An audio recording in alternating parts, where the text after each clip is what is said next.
Hello, नमस्ते, a very good morning, जय माता की।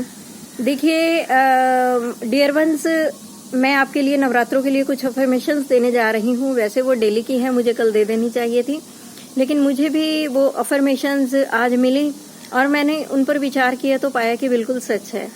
हुआ ये कि देखिए हम भक्ति मार्ग में आगे बढ़ना चाहते हैं, लेकिन जब नहीं बढ़ पाते हैं, संतुष्टि नहीं होती है, जो हम चाहते हैं भक्ति मार्ग पर हमें जब वो नहीं मिलता है तो हमें ईश्वर में कमियां नजर आने लगती हैं, हमें शास्त्रों में कमियां नजर आने लगती हैं, और जो हमारे उपदेशक हैं, हमारे गुरु हैं, हमारे मार्गदर्शक हैं, हमें उनमें कमियां नजर आने लगती हैं।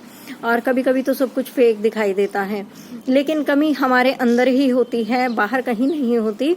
तो उन कमियों को पहचान कर समय से अगर हम अपने जीवन से निकाल दें, रिमूव कर दें, तो हमें निश्चय ही आगे बढ़ने में सफलता मिलती है। तो इसी सिलसिले में कल मेरे पास एक फोन भी आया और उन्होंने मुझसे पूछा कि मैम, अब मैं आपको ये स्टोरी इसलिए सुना रही हूँ क्योंकि हम भी अनुभवों से सीखते हैं।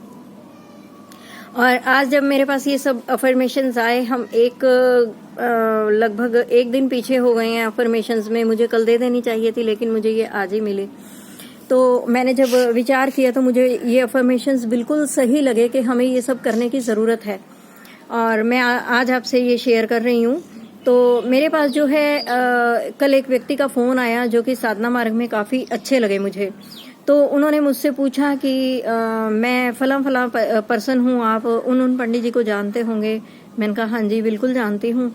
तो उन्होंने बोला कि उन्होंने मुझे गाइड किया है कि मैं आपसे सलाह लूँ, और पता लगा कि वो भी कर्मकांडी हैं और इस क्षेत्र में उन्होंने काफी कुछ किया है, और शायद मिनिस्टर्स के भी वो सलाहकार हैं या कुछ ऐसा।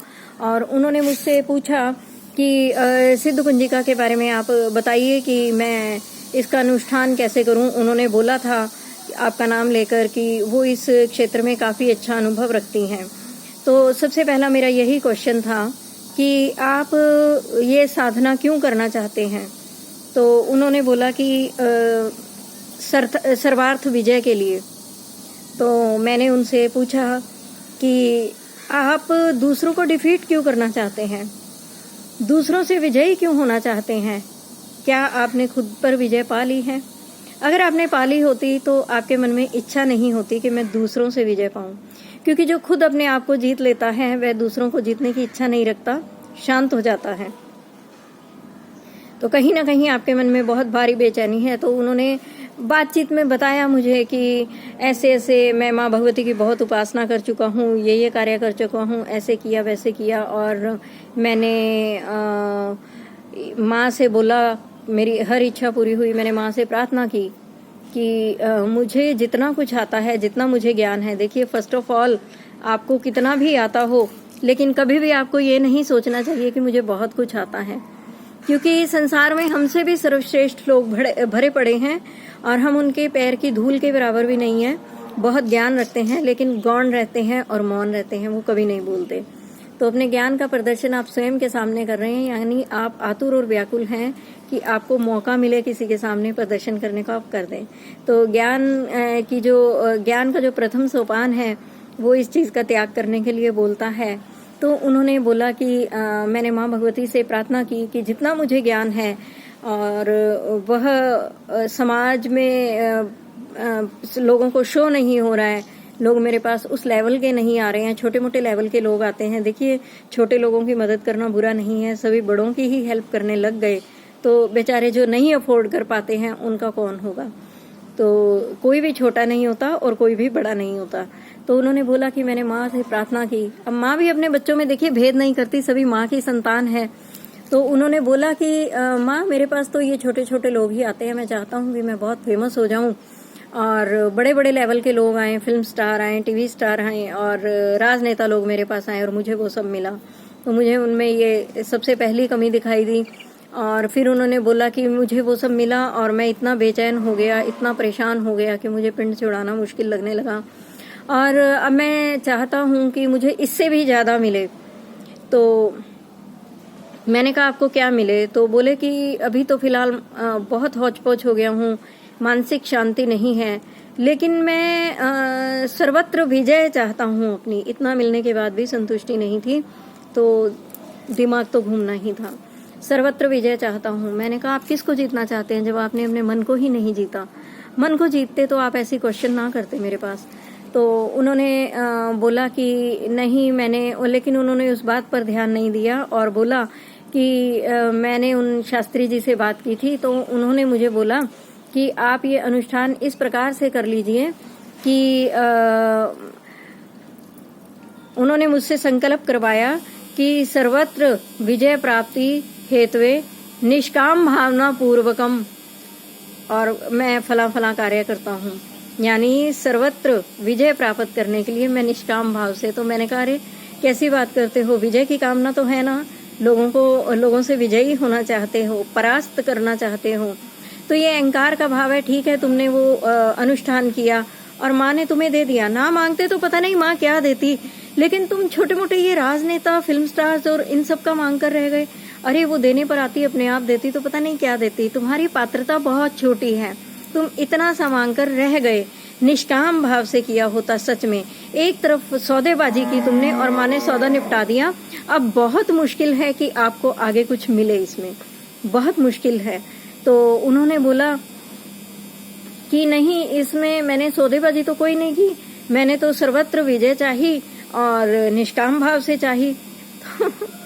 ये अब आप भी समझ सकते हैं, इसमें और ज्यादा लेक्चर मैं नहीं देना चाहूंगी। और मैंने उनको बोला कि जो भक्त होता है ना, भक्त का पहला लक्षण होता है कि वह तिनके से भी विनम्र होता है। हम घास पर चलते हैं, हमारे पांव के नीचे दुबड़ा दब जाती है, तो क्या वह शोर करती है? नहीं, वो बिल्कुल शोर नहीं करती। और हमारे निकल जाने के बाद दूरबा जो है अपने आप उठ जाती है, पुनः उठ जाती है, उसको कोई उठाने नहीं आता। तो भक्त का स्वभाव इतना विनम्र, इतना लचीला होना चाहिए कि उसको कोई भी परिस्थिति और कोई भी जो सर्कमस्टांसेस हैं वो उसको प्रभावित ना कर पाए। और दूसरा, भक्त को बिल्कुल निष्काम होना चाहिए। कहते ठीक है, तो मैं संकल्प कर लेता हूँ। बहुत ही मुझे उनके बचपने पर हंसी आ रही थी कि मैं संकल्प कर लेता हूँ कि हे माँ, बस आप अपनी कृपा दृष्टि बनाए रखना। तो मैंने कहा अभी तक नहीं थी क्या? अब आप कहेंगे तभी कृपा दृष्टि होगी। वैसे माँ को नहीं पता क्या किस पर करनी है और किस पर नहीं, वो आप बताएंगे। कृपा दृष्टि करना भी, एक जो भक्त होता है वो कृपा दृष्टि की भी कामना नहीं करता। तो वो अचकचा गए, ऐसे कैसे? मुझे समझ में नहीं आ रहा, मुझे भी यकीन नहीं हो रहा कि इतना अच्छा लेवल होने के बाद भी लोग ऐसी बात करते हैं। तो उन्होंने बोला कि ऐसे कैसे? मैंने कहा तो मांगना जरूरी है। क्या आपकी माँ को नहीं पता था जब उन्होंने पैदा किया कि आपको कब क्या चाहिए, कैसे चाहिए और वो कैसे देना है और कितना देना है? जब आपकी माँ को पता था, तो ये तो जगत जननी है, इसको सब पता है। आपको कहने की जरूरत नहीं है कि मुझ पर कृपा करो। तो थोड़ी सी उनको बात जची, फिर उनको अपनी गलती समझ में आ गई और बोले कि मैं ऐसा ही करूंगा। तो देखिए, बहुत लंबी बातचीत हुई थी और मैंने उनके बहुत बारीक से बारीक पॉइंट पकड़कर उनको समझाया, जिसमें उनको बाद में रियलाइज हुआ कि हाँ, मैं अभी तक भक्ति मार्ग पर अपने जीवन में गलत था। मुझे केवल ज्ञान का अहंकार था और ज्ञान अर्जन में लगा रहा, भक्ति नहीं की मैंने। तो देखिए, अभी भी मेरे पास बहुत से लोगों के अक्सर फोन आते हैं। कहने का मतलब ये है कि हमारे ही जीवन में विकार होते हैं, हम ही में विकार होते हैं और हम निराश होकर देव शक्तियों को दोष देते हैं, गुरुजनों को देते हैं।